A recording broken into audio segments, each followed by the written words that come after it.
Welcome back to movies explainer. आज हम 2009 की कॉमेडी ड्रामा फैंटेसी मूवी का एक्सप्लेनेशन करेंगे जिसका नाम है सिंबल। मूवी की शुरुआत करने से पहले अगर ये वीडियो आपको अच्छी लगे तो इसे लाइक, कमेंट और शेयर जरूर करना। वीडियो की नोटिफिकेशन के लिए बेल आइकॉन प्रेस करना ताकि आप कोई भी वीडियो मिस ना कर पाए। So let's start the movie. हम एक जापानीज बंदे को देखते हैं, बहुत ही कलरफुल नाइट सूट पहने हुए। वो एक एम्प्टी रूम में होता है। जब वो नींद से उठता है तो वो खुद को ऐसे कमरे में पाता है जहाँ ना दरवाजे थे ना ही खिड़कियाँ, यहाँ तक कि सीलिंग भी नहीं। कमरे में घूमते हुए वो जैसे ही वॉल के पास आता है तो वो नोटिस करता है कि वॉल से कुछ अजीब शेप में स्टिक हुआ है। ये देख एज ए क्यूरियोसिटी वो चेक करने जाता है। जैसे वो उस बटन को प्रेस करता है, पूरे रूम के वॉल और फ्लोर पे हंसते हुए बहुत सारे बेबी एंजल्स बाहर आते हैं। ये सब कुछ देर के लिए ही होता है और गायब हो जाता है। उसने वो अजीब से बटन को अपने फिंगर से टच किया है, ये सोच के वो रोने और चिल्लाने लगता है। वहाँ से उसे छुड़ाने के लिए कहता है, पर कुछ नहीं होता देख वो फिर से बटन प्रेस करने लगता है। जैसे जैसे वो बटन प्रेस करता है वैसे उसके रूम में अलग अलग चीजें आती जाती है, टूथपेस्ट से लेकर वास तक। जब वो सेम बटन प्रेस करता है तो सेम चीज आ जाती है। वो कंटिन्यूसली एक बटन प्रेस करता है तो वहाँ पे चॉपस्टिक का ढेर जमा होता है। ये देख उसे मजा आने लगता है, पर ये मजा ज्यादा देर तक नहीं रहता। वो जैसे ही दूसरा बटन प्रेस करता है तभी वॉल से एक कार्टा के उसके पैरों पे हिट होती है। वो पेन में और एक बटन प्रेस करता है, तभी वॉल से एक बट निकल आती है और उस पे गैस रिलीज करती है। ऐसे ही बटन प्रेस करते करते उसका कमरा अलग अलग चीजों से भर जाता है। रूम में वो बॉल से खेल रहा होता है, तभी वो बॉल जाके एक बटन पे लगती है और वो बटन प्रेस हो जाता है। उसमें से सुशी निकल आती है। ये देख उसे एहसास होता है कि उसे भूख लगी है। जब वो खाने के पास जाता है तो वहाँ सोया सॉस नहीं होता। वो आवाज लगाता है लेकिन हमेशा की तरह उसे कोई रिस्पॉन्स नहीं मिलता। ये देख वो फिर से सेम बटन प्रेस करता है, तभी भी सुशी ही आती है तो वो सुशी खाना स्टार्ट करता है। उसे और भूख लगी थी तो वो और एक बार बटन प्रेस करता है, लेकिन इस बार सुशी की जगह सोया सॉस की बोतल आती है। ये देख उसे बहुत गुस्सा आता है। गुस्से में वो और एक बटन प्रेस करता है तो उसे 3D ग्लासेस मिलते हैं। वो जैसे उन्हें पहनता है उसे रूम के वॉल पे एंजल्स दिखाई देती है। वो खुश होता है कि उसने ये बटन प्रेस किया। खुशी में वो बटन प्रेस करता है और बड़ा सा बटा के उस पे गैस रिलीज करता है। आफ्टर सम टाइम वो मांगा बुक के 5 वॉल्यूम्स पढ़ता है। उसे वो इंटरेस्टिंग भी लगते हैं। वो 6 वॉल्यूम की उम्मीद में और एक बार बटन प्रेस करता है, लेकिन उसे वॉल्यूम 7 मिलता है और ऐसे कई बार प्रेस करने पर उसे 8, 9 और 10 वॉल्यूम मिलते हैं, लेकिन 6 नहीं। फ्रस्ट्रेट होके वो दूसरा बटन प्रेस करता है, तभी उसके लिए एक सरप्राइज ओपन होता है। वॉल का एक सेक्शन ओपन होता है जहाँ पे डोर था। ये देख वो खुश होता है। इस एक्साइटमेंट में वो भूल जाता है कि उसने कौन सा बटन प्रेस किया था। चेक करने के लिए वो एक बटन प्रेस करता है, तभी वॉल से एक अफ्रीकन ट्राइबल मैन आके दूसरे वॉल से निकल जाता है। दूसरी बार वो बटन प्रेस करता है तभी ऊपर से उसके ऊपर पानी गिरता है। तीसरी बार बटन प्रेस करने पर वो वॉल ओपन हो जाती है। वो जैसे उस तरफ भागता है वो सेक्शन क्लोज होता है। सेकेंड टाइम भी वैसे ही होता है। फिर वो देखता है कि ये सेक्शन तभी तक ओपन रहता है जब तक वो बटन का टिप नीचे रहता है। वो अलग अलग आइडियाज लगा के वहाँ तक जाने का ट्राई करता है। वो रनिंग पोजीशन लेता है और अपने पैरों से बटन प्रेस करके भागता है, लेकिन वो वॉल सेक्शन उसके मुंह पे ही बंद हो जाता है। फिर वो मच्छर मारने का रैकेट यूज करता है ताकि रनिंग डिस्टेंस कम हो, लेकिन इससे कोई फर्क नहीं पड़ता। जंपिंग रोप और फैन का भी यूज करता है, लेकिन इसका कोई यूज नहीं होता। उसका नेक्स्ट प्लान कार्ट में बैठ के बटन को प्रेस करके डोर तक जाना था, लेकिन वो भी वर्क नहीं करता। वो समझ जाता है कि इसे ऐसे कंट्रोल नहीं किया जा सकता और दिमाग लगाते हुए वो उस बटन पे एक बड़ा सा गुलदस्ता रख देता है, लेकिन बैड लक वो भी काम नहीं करता। फिर वो उस गुलदस्ते में पानी भरने की कोशिश करता है, लेकिन पानी सिर्फ उसके सर के ऊपर ही गिरता है। पानी से काम ना बनते हुए देख वो गुलदस्ते में सुशी भरने का डिसाइड करता है, पर वो गलती से कुछ ज्यादा ही सुशी भर देता है कि वो उसे उठा भी नहीं पाता।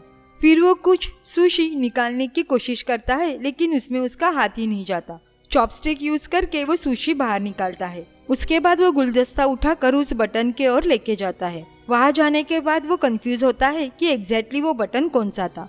इस सोच में वो गुलदस्ता नीचे रख देता है और गलती से रॉन्ग बटन प्रेस करता है कि तभी वही अफ्रीकन मैन आ जाता है और एक्सीडेंटली वो उस वाज को किक करता है और वो वाज टूट जाता है। ये देख वो फ्रस्ट्रेट होता है और रोने लगता है। फिर वो राइट बटन को सुशी से कवर करता है, लेकिन उसका भी कोई फायदा नहीं होता। फिर वो बिना हिम्मत हारे कुछ ना कुछ ट्राई ही करता रहता है, लेकिन हर बार डोर से हिट होने की वजह से उसके कमर में दर्द होने लगता है। फिर वो पेन किलर लेके थोड़ी देर आराम करता है। जागने के बाद वो ब्रश करने की सोचता है और वो तभी पानी के लिए बटन प्रेस करता है, लेकिन रॉन्ग बटन प्रेस करने से वहाँ पे एक रोप आ जाता है। ये देख उसका मूड चेंज होता है। वो रोप का यूज करके डोर तक जाने में कामयाब हो जाता है। वो जैसे ही डोर ओपन करने की कोशिश करता है वो डोर लॉक होता है कि तभी वो रिटर्न जाने का डिसाइड करता है। वॉल क्लोज होने से पहले वो अंदर आता है, लेकिन फिर से वॉल से हिट होता है। अंदर आने के बाद वो फ्रस्ट्रेशन में वॉल पे किक करता है और तभी मिडल ऑफ द रूम हमें एक की रिवील होती दिखाई देती है और जैसे ही बटन की टिप नॉर्मल हो जाती है वो डिसअपियर हो जाती है। उसे अभी वो बटन फाइंड आउट करना था। एज यूजुअल वो गलत बटन प्रेस करता है और तभी वॉल से एक भौंकता हुआ कुत्ता आ जाता है। फिर से सेम रिपीट होता है। लकीली थर्ड टाइम वो सक्सीड होता है। उसे वो की दिखाई देती है। बटन पे नजर रखते हुए वो सुशी लेकर उस पे रखता है, लेकिन गड़बड़ हो जाती है और फिर से वो कुत्ता भुगते हुए आ जाता है। फाइनली वो सही बटन प्रेस करता है। उसके बाद वो रोप के लिए बटन प्रेस करता है। रोप से लटकते हुए वो डोर तक जाने की कोशिश करता है, लेकिन फ्लोर पे गिर जाता है। तभी उसे प्लंजर दिखाई देता है। रोप से लटकते हुए वो उस प्लंजर को कीज के बटन पे प्रेस कर देता है। फिर वो कीज लेके वॉल का सेक्शन ओपन करके डोर तक पहुंच जाता है। कीज का यूज करके वो जैसे ही डोर ओपन करने जाता है वो नोटिस करता है कि ये डोर एक नंबर लॉक से सिक्योर किया गया है। अब ये देख वो बहुत ही ज्यादा फ्रस्ट्रेट हो जाता है। वो फिर से अंदर जाने का फैसला करता है और अंदर आते वक्त वो फिर से डोर से हिट होता है। आउट ऑफ फ्रस्ट्रेशन वो अंदर आने के बाद प्लंजर सामने वाले वॉल पे फेंक के मारता है। इसका नतीजा वो अफ्रीकन मैन फिर से आ जाता है। तभी ये बंदा नोटिस करता है कि उसके फोरहेड पे 3 नंबर्स पेंट किए गए हैं और वो समझ जाता है कि यही कोड है। फिर वो वॉल सेक्शन ओपन करके वो रोप के यूज के साथ बाहर जाता है और नंबर एडजस्ट करके सेक्शन क्लोज होने से पहले वापस आ जाता है। फाइनली वो ऐसा करके कोड सेट कर देता है। डोर अनलॉक हो जाता है, लेकिन पूरी तरह से वो उसे खोल नहीं पाता और तभी उसके पीछे वो वॉल सेक्शन बंद हो जाता है। डेवेस्टेटली वही बैठ के वो रोने लगता है। उसे याद आता है कि उसने अंदर के सेक्शन में कितने मजे किए थे। वहाँ कम से कम चलने की तो जगह थी, यहाँ पे तो जैसे वो एक बॉक्स में स्टक हो गया था। वो बैठ के रो ही रहा था कि तभी उसे डोर के कॉर्नर से हवा आती हुई महसूस होती है। वहाँ उसे एक क्रैक दिखाई देती है। विदाउट वेस्टिंग टाइम वो उसे ओपन करता है और उसे वे आउट मिल जाता है।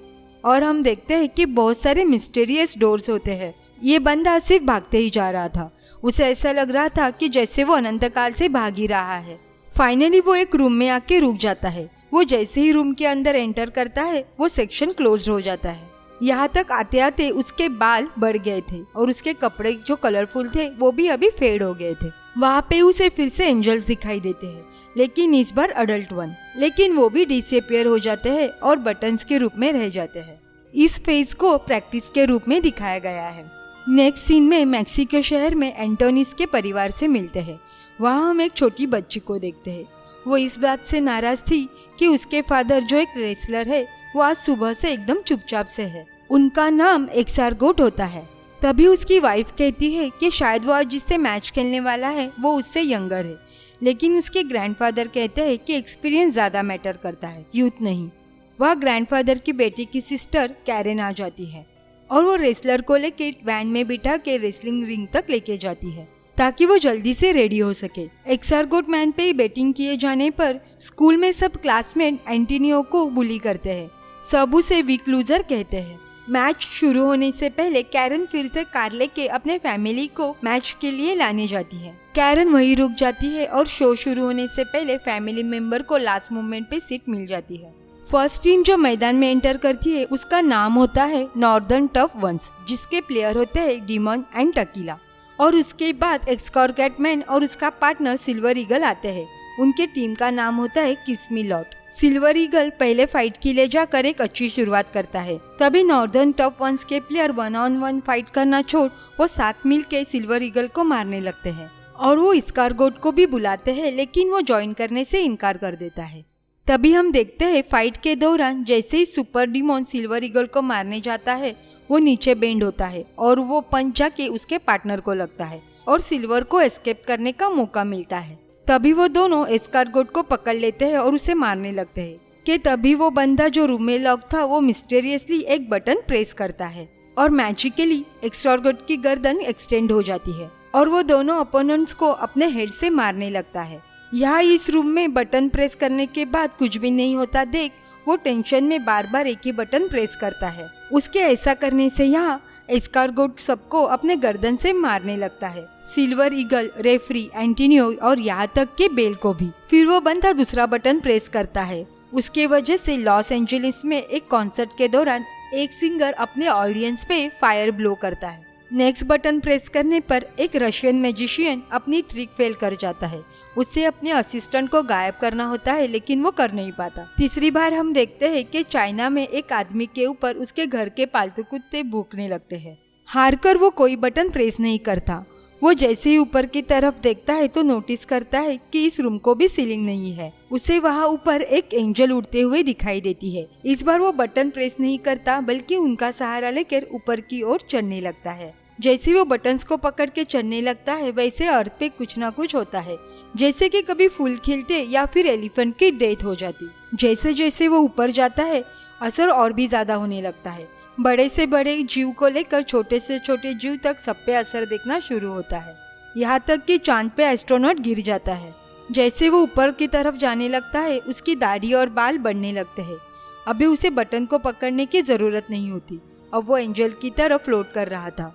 वो प्रीवियस प्रैक्टिस जो उसने उस रूम में की थी उसका यूज करके वो उड़ने लगता है। उसे स्पेशल पावर गॉड यानी भगवान का एहसास होता है। वो सोचता है कि रैंडम बटन को क्लिक करके टाइम वेस्ट करने से अच्छा है ह्यूमैनिटी को सरेंडर कर देना। अभी उसके आसपास वॉल नहीं फेदर्स दिखाई देते हैं। तभी वो एक ग्लोइंग पोर्टल से होते हुए एक रूम में आ जाता है। उस रूम के वॉल पे कॉन्टिनेंट्स होते हैं और वहाँ उसे एक ही बड़ा सा बटन दिखाई देता है। इस फेज को फ्यूचर कहते हैं और मूवी यहीं पे एंड होती है। ये मूवी काफी इंटरेस्टिंग थी। आपको कैसी लगी ये कमेंट करके जरूर बताना। मिलते हैं नेक्स्ट वीडियो में। Thanks for watching.